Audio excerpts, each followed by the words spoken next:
Hello guys, welcome to my YouTube channel. Today I'm gonna show you that how to make Chrome as a default web browser.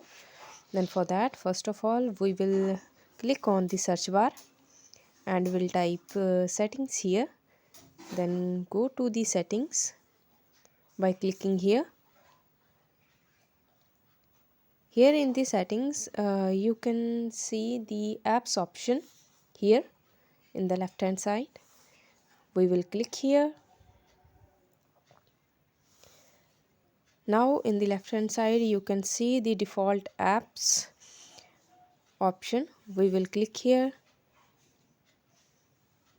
Then here you can see all the default apps, for example mail, maps, music, photo viewer, video player, and at the end you can see the Opera has selected as a default web browser. Now click on that and choose Google Chrome as a default.